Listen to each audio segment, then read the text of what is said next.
Hi, Jenny Madcour, County Attorney Marina Baker, Assistant Board Clerk, Jules Bailey, Commissioner District 1, Loretta Smith, Commissioner District 2, and Diane McKeel, Vice Chair. It's a pleasure to see all of you and to recognize you and meet you more formally. My name is Mary Eng.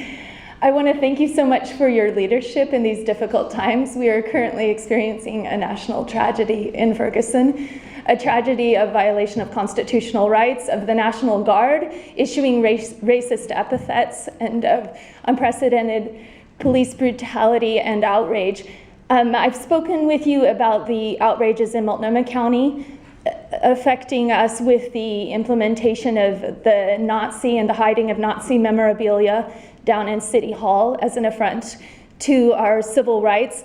But I wanted to speak specifically about a pain compliance technique that is implemented in social services down at Central City Concern, where possibly a sleeping homeless man was filmed being arrested with a pain compliance technique that involves taking the wrist and pinching it back, or pinching it back that way such that the wrist bones crush. And we know that there's a woman who had her wrist broken by the Portland police, but I've seen this pain compliance technique used on a person known as Pinky downtown, who's a transgendered person, and I would view that as a transgendered hate crime. And one thing about social services is that if we're downtown, if we're at the county building or at City Hall, we're here to help, and we're here to reach out, and we're here to get our social and our intellectual and our cultural and our leadership needs met. And we have a lot more needs besides food banks. And I think Multnomah County does a great job with food and food distribution, but we have other needs. We have needs for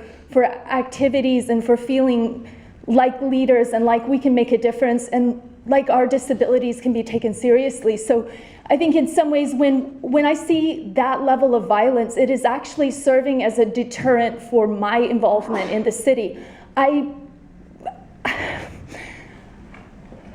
It's cruel and inhumane punishment, and it's happening in an extrajudicial context. There is not a court of law that says, now you can administer this pain by crushing this person's wrists. I watched this video last night and I mentioned it to Ben. Ben said, oh yeah, the police did that to me. And then when my wrist was bruised, which he had numerous injuries, then they were trying to pad out the bruising on his wrist. And if somebody is an American with disabilities or not, I think they still have a human integrity that needs to be respected. It wasn't a criminal either. And the fact that the police and security officers that use this kind of technique in Portland have absolutely no shame about the level of videographers that are out there. We've got now Film the Police, we have Portland Cop Watch, we have Joe Anybody, and they're out there making video recordings. So I hope the legal climate will increase so that we will be able to use this as electronic evidence of the brutality and of the violations of our constitutional rights that are happening here now in Multnomah County. Thank you.